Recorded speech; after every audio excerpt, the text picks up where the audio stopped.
I didn't throw it away. I put it in my freezer, right next to the waffles my kid eats every morning, because I didn't know what else to do with something that felt alive. It started small, quiet, the kind of quiet that feels wrong because it's quiet. My son, Owen, was sitting cross-legged on the rug, birthday crown slipping down one ear. He was 7, the age where they're old enough to notice when adults lie, but still young enough to believe you when you say the lie is for their own good. He was turning a plush dinosaur over in his hands, not hugging it, not playing, just inspecting it. His party was behind him like a messy afterimage wrapping paper everywhere. Empty juice boxes, 2 kids still arguing about who won musical chairs, even though nobody wins musical chairs. The parents had done that polite drift toward the door with their, "We should let you get back to your day," smiles. I was scraping frosting off a plate into the trash when Owen said, barely above a whisper, "Mom." Not "Mom, look." Not "Mom, can I open another one?" Just "Mom." I turned. Still wearing my party voice. Still performing. He held up the dinosaur. "I think it's breathing." I laughed once, automatically, like a reflex, like the sound was installed in me. "It's stuffed, honey." Owen didn't laugh back. He pressed the dinosaur's side with his thumb. Slow, careful. From inside the plush, a tiny light blinked. Not a kid toy light. Not the cheerful kind that sings a song you can't turn off. A single, patient blink. Owen looked at me like he was waiting to see which version of the world I was about to choose. "You see it, right?" he asked. My stomach did that cold drop thing. I crossed the room in 2 steps and took it from him like I was taking a knife away from a toddler. Gentle, calm, no panic on my face. Because Owen's 2 cousins were still there, shoving party favors into their pockets. Because my sister-in-law was watching me from the kitchen, already collecting observations the way some people collect seashells. I forced my voice into soft mom normal. "Let me check it, okay? Go wash your hands." Owen didn't move. He stared at my face a little too long. Then he did what he always did when something scared him. He obeyed me anyway. The bathroom faucet ran. The door clicked shut. And I stood in the middle of my living room, holding a plush dinosaur that had no business blinking at me. Here's the part that makes people judge you later. From the safety of their couch. I didn't rip it open right away, because my first thought wasn't spy device. My first thought was, I'm overreacting. I was already being told I overreacted. By my ex, by his parents, by anyone who liked him more than they liked the discomfort of admitting what he really was. I was in the middle of divorcing Connor, and that divorce had turned my entire personality into a courtroom exhibit. Every sigh, every raised eyebrow, every time I got quiet at dinner, unstable, emotional, difficult. So when I saw the blink, my brain tried to save me from the consequences of being right. Maybe it's a silly toy feature. Maybe it's harmless. Maybe I'm just... Then I heard it. A tiny click. Like a camera focusing. Not loud. Not dramatic. A click that said, I am on. My skin went hot, then cold. I walked down the hall without running. Without hurrying. I carried that dinosaur like it might decide to scream. Inside my bedroom, I shut the door and locked it, even though I was alone. Then I turned the dinosaur over and found the seam. It wasn't stitched like the rest. It had a hidden zipper buried under fake scales. The kind you'd only notice if you were looking for it. And I was looking for it now. I pulled the zipper down 1 inch. Something hard shifted inside. Not stuffing. Not a squeaker. Plastic. Smooth. Weighted. A rectangle. My mouth went dry. I pulled it down more. A small black device stared back at me like a dead eye. A lens. A pinhole mic. And a tiny SIM card slot, like it belonged in a phone, not a child's toy. I didn't scream. I didn't call Connor. I didn't text anyone. Because I could already hear Connor's voice in my head, rehearsed and confident. You're spiraling again, Tessa. You always do this. You need help. And then he'd call his parents. And they'd call mine. And by dinner, everyone would be talking about my episode instead of the dinosaur with a camera in it. So I did the only thing I could do that didn't involve begging anyone to believe me. I took out my phone and recorded the blinking light. Then I recorded the zipper. Then I recorded my hand pulling the device out. Then I laid it on my dresser, zoomed in on the serial number, and held my breath so the audio would be clean. Proof. Proof. Proof. Because in my world, truth only counted if it came with receipts. My hands shook so hard I had to brace my elbows on my knees. And then, like my body was trying to protect my mind from what it already knew, a single thought arrived cold and sharp. Connor didn't send this alone. I could picture his mother, Maris, smiling like she was doing me a favor. I could picture his father, Don, looking bored, like children were a messy hobby. I could picture them calling it concern. I sat on the edge of the bed, the device in my palm, and I realized something else. Owen was the only person in this house who would have hugged that dinosaur tight enough to activate it. My throat tightened. I went back out with the plush dinosaur tucked under my arm like it was normal. My sister-in-law glanced up. "Aw, he loves that one?" I smiled too wide. "Yeah," I said. "It's adorable." And I walked to the kitchen trash, lifted the lid, and didn't throw it away, because if they were watching, they'd want me to destroy it. If I destroyed it, it was my word against theirs. So I set it gently into a grocery bag and carried it upstairs like I was putting away laundry. That night, Owen slept on his side with his mouth open, one hand curled like he was still holding something. I sat on the floor outside his room with my phone in my lap, staring at the device's serial number like it might confess. I searched it. The results weren't comforting. Real-time audio monitoring, remote access, location capabilities, designed for covert use. Covert. That word made my stomach turn.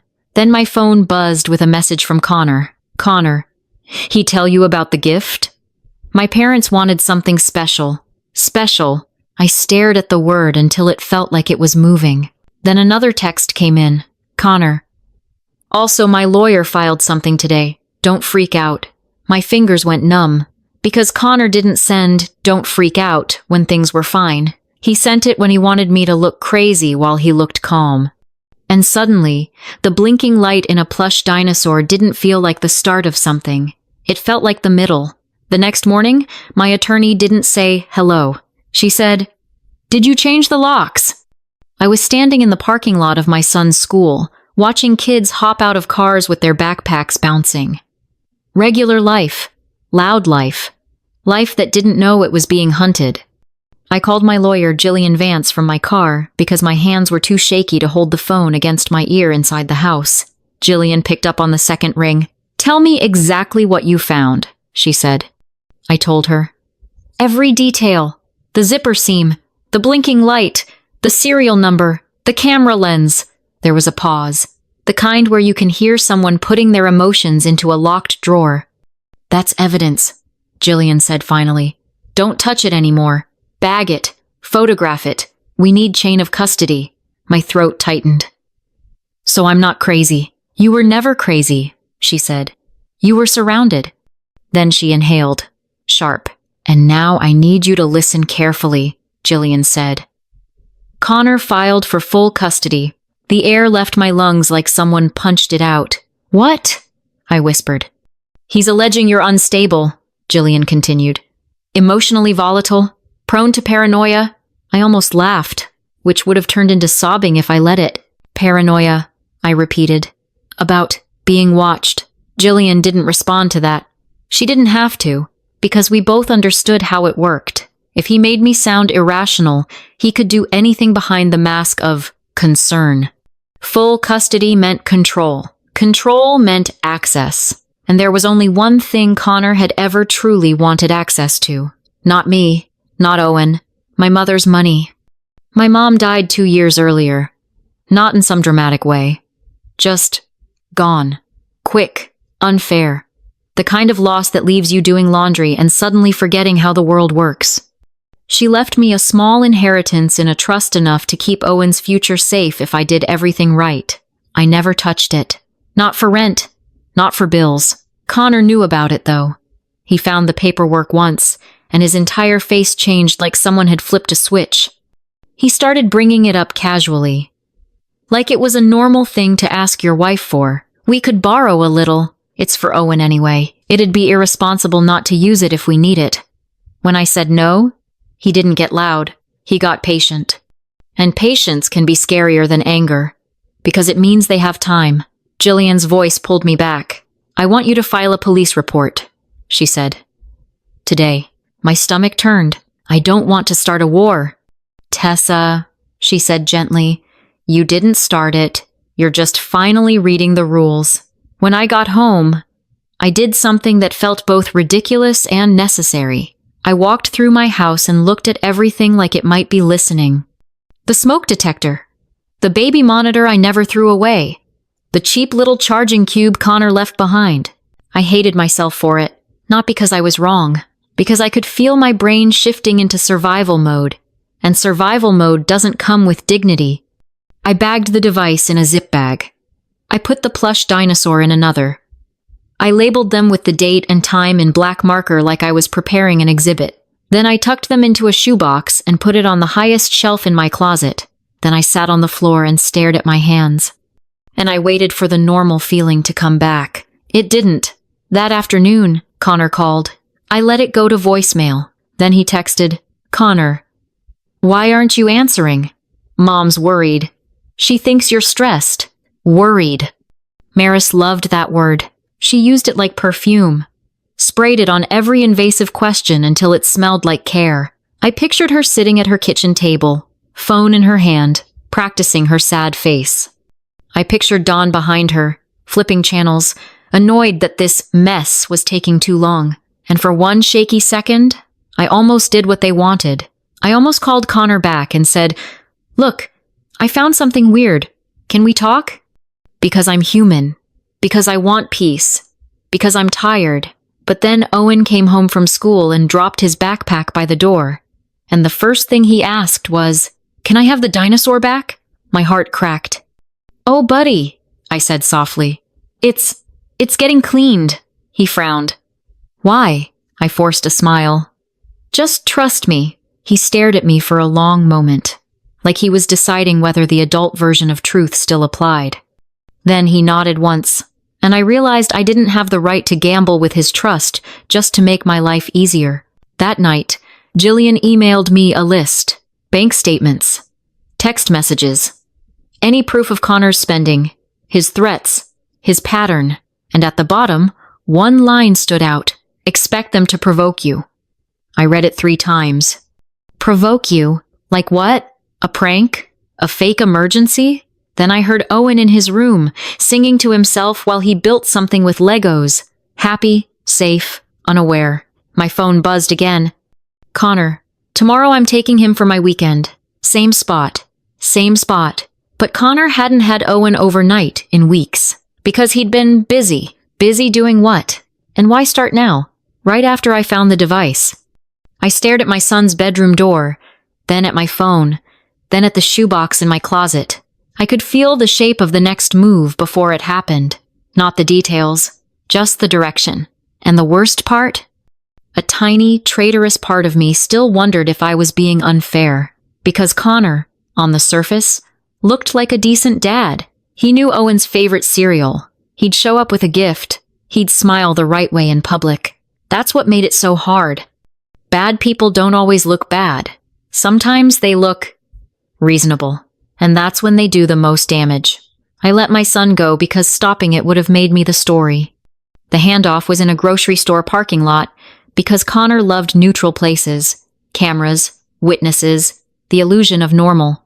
Owen climbed into Connor's car with his booster seat and his dinosaur-shaped backpack, and Connor smiled at me like we were 2 adults doing this the healthy way. You okay? He asked, loud enough for anyone nearby to hear. I kept my face still. Yep. He leaned in slightly, voice lower. Don't do anything weird, Tess. There it was. The quiet warning disguised as concern. I smiled back. Have fun, I said. Bring him back at 6. Connor's smile didn't reach his eyes. Sure, he said, and drove off. The second they turned the corner, my hands started shaking. Not panic shaking, anger shaking, I went inside my house and did something I didn't want to admit to myself. I prepared. I charged my phone. I set my car keys by the door. I pulled up the Find My app for the kid's smartwatch Owen wore sometimes. Except tonight, I made him wear it. That morning, I'd slipped it onto his wrist like it was no big deal. Just in case you get separated in a store, I told him. Owen rolled his eyes in that 7-year-old way that says, I'm too old for this, while still letting you do it. Now the watch sat on my screen like a tiny heartbeat. Hours passed. Too slowly. At 5:45, I texted Connor. Leaving soon. Confirm drop-off.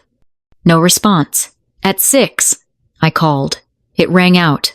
At 6:10, my phone buzzed one alert. Not a call. Not a text. An SOS ping from Owen's watch. My blood went ice cold. The map loaded. Owen wasn't at the grocery store. He wasn't en route.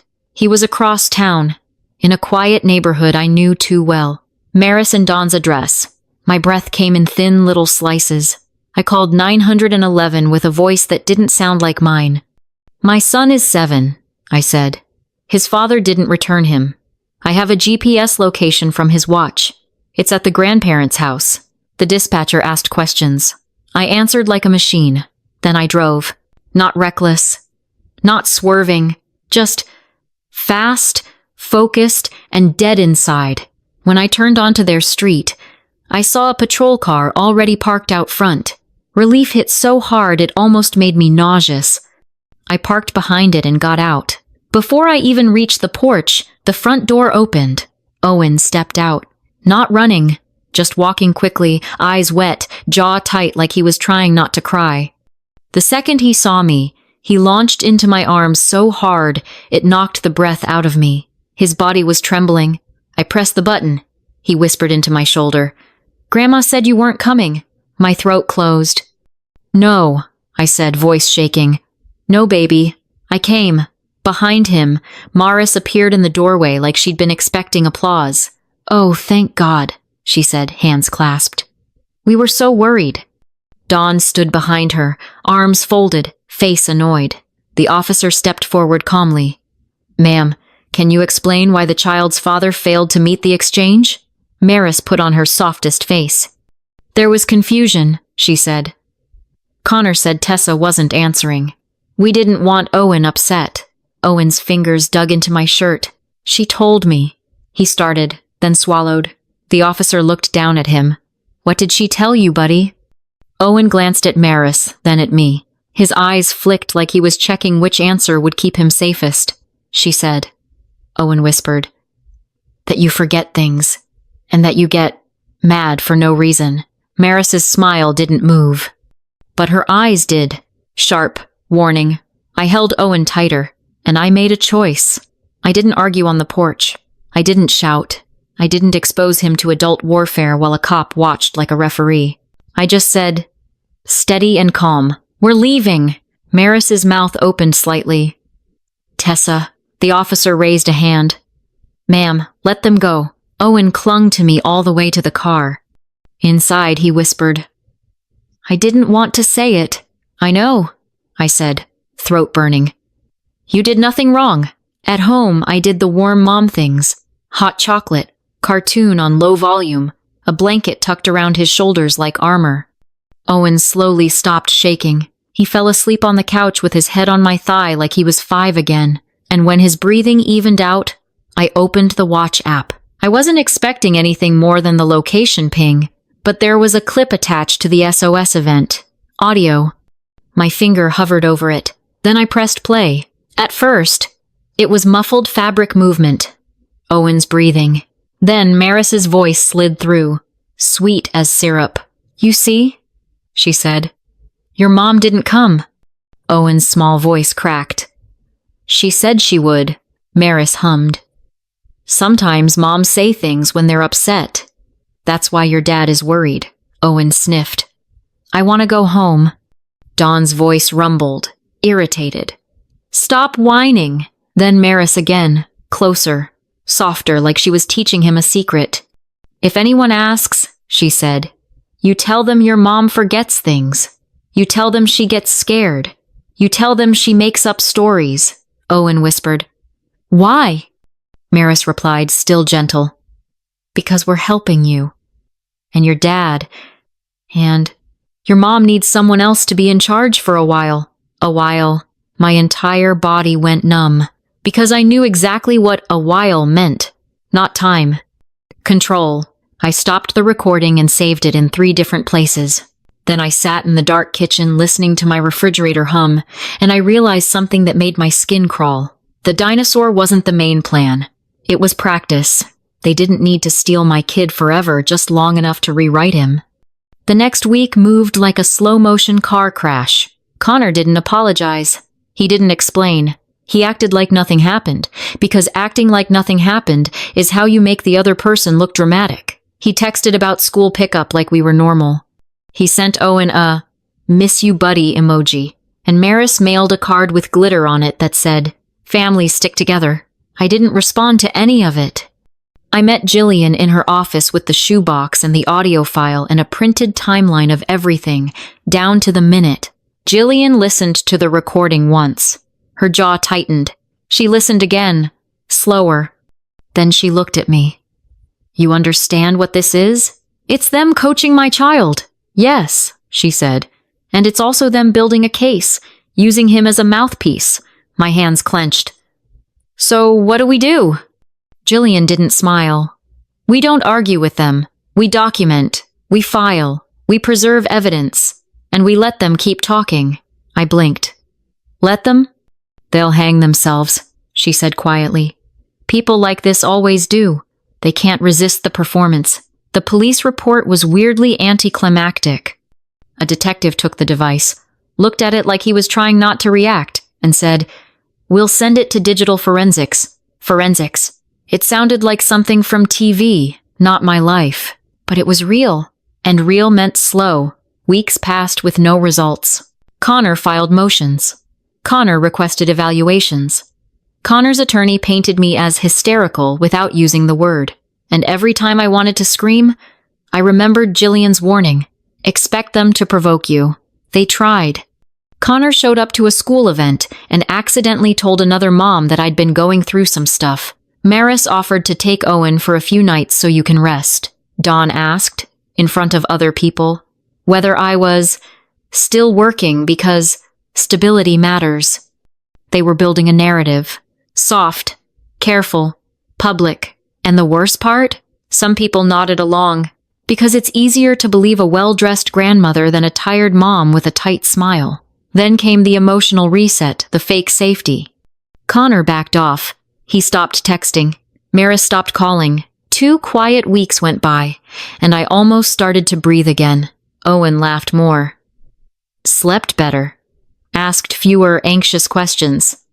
I caught myself thinking, maybe they got scared. Maybe the police report worked. Maybe the threat of consequences snapped them back into reality. Then one afternoon, Owen came home from school holding a new lunchbox. A sleek one. Expensive looking. Metallic blue. "Grandpa gave it to me," he said casually. My stomach dropped. "Grandpa? When?" Owen shrugged. "He was outside school. He said it was okay." Outside school. My hands went cold. I forced my voice calm. "Did you open it?" "No," Owen said. "It's just a lunchbox." I stared at the latch. It looked normal, too normal. I took a breath that felt like swallowing nails. "Hey," I said softly. "Let's see it together." With Mindstay, Owen watched my face. "Is something wrong?" "No," I lied. "I just want to check it." In my bedroom, with the door locked, I examined it. The hinge had tiny screws that didn't match. The inside lining was slightly uneven. I ran my fingertip along the seam and felt a bump that didn't belong. My pulse hammered in my ears. I didn't rip it apart. I didn't want to destroy evidence. So I did something else. I turned off every sound in the room and held my phone near it. I opened a frequency detector app. Jillian's investigator had recommended something I'd never imagined downloading as a mom. The screen jumped. A signal. Small, steady, alive. My vision went blurry. They'd tried again. Not because the dinosaur failed. Because it succeeded. Because I hadn't snapped publicly. Because they needed me to explode. and I hadn't. I took photos. Video. I documented the signal spikes. Then I packed the lunchbox into a bag and wrote, "Do not open" in thick black marker. I sat on the floor, head against the bed, and listened to Owen humming in the other room. And I realized the scariest truth yet. They were willing to put devices near my kid over and over because they believed they were untouchable. The last piece of proof didn't come from a lab. It came from a mistake they made because they couldn't stop talking. Court day arrived with the usual dull horror. Fluorescent lights, hard benches, families pretending they weren't imploding. Connor sat across the room wearing his reasonable dad face. Maris sat behind him, hands folded, eyes shiny like she was already practicing her heartbreak for the judge. Don sat like he'd rather be anywhere else. Jillian placed a folder in front of me and whispered, "Don't react. Let the paper speak." I nodded, but my body didn't feel like mine. Connor's attorney spoke first. She said words like concern, pattern, instability. Connor didn't look angry. He looked sad. That was his weapon. Then Jillian stood. No theatrics, no speeches. She simply submitted the evidence. The police report about the plush dinosaur device, the photos, videos, serial numbers, the documentation of the lunchbox signal, and then the audio. Not just Owen's watch recording, another recording. Because while we were waiting for forensic results, Jillian's investigator had done something painfully simple. He pulled Connor's phone records through Discovery, and there it was, an outgoing voicemail Connor had accidentally left running while he was speaking to his parents. He thought he'd hung up. He hadn't. His voice played in the courtroom, calm and irritated. "Just keep saying she's making it up. If she looks crazy, the judge won't care what she found. And if I get decision rights, we can finally move the trust." The trust, there it was. No guessing, no interpreting. Just the truth. Laid on the table like a cold piece of metal. Maris's face didn't crumple. It stiffened. Don stared straight ahead like he could out-stubborn sound itself. Connor's attorney blinked hard. Once. Jillian didn't look at them. She just looked at the judge. The judge listened again. Expression unreadable. Then he asked Connor one question. "Is that your voice?" Connor hesitated. And in that hesitation, I felt something in the room shift. Because liars don't fear questions. They fear recordings. Connor's mouth opened. Closed. Finally, he said, "It sounds like me." The judge's gaze didn't soften. He didn't shout. He didn't moralize. He simply made a ruling that sounded like paperwork, but landed like gravity. Primary custody to me. Connor supervised visitation. No unsupervised contact with Maris and Don. Restrictions around any financial decision-making connected to my son. When it was over, people stood and gathered their bags like this was just another Tuesday. Connor avoided my eyes. Maris didn't cry. She stared at Owen's empty seat because Owen wasn't there to be used. And I realized something that made me feel sick. She didn't miss him. She missed the leverage. I walked out of the courthouse into bright sunlight that didn't match what I felt inside. There was no victory, no relief gasp movie moment, just exhaustion, the kind that settles in your bones. That night, Owen fell asleep in my bed with his feet tangled in the blanket, safer than he'd been in months. I sat in the dark and listened to his breathing, and I kept thinking about that plush dinosaur, how innocent it looked, how close I'd come to dismissing my own fear just to stay likable. How my kid had been the first one to notice something was wrong. Near midnight, I opened my freezer and stared at the spot where it had started the place. I'd hidden the dinosaur like it was a dangerous animal. I didn't take it out. I didn't throw it away. I just stood there with the cold air spilling onto my feet, feeling a quiet, heavy anger that wasn't going anywhere. Because even though the court order kept them away, I knew something I couldn't unknow. People who can smile while they teach a child to lie about his mother. Don't stop being that kind of person. They just get better at hiding it. So here's my question for you. No speeches, no life lessons, just a choice. Comment 0 if you think I was right to involve police and court immediately the moment I found the first device. Comment 1 if you think I should have confronted them first and tried to resolve it privately to protect Owen from all of it. Which one would you choose? If it was your kid, pasted.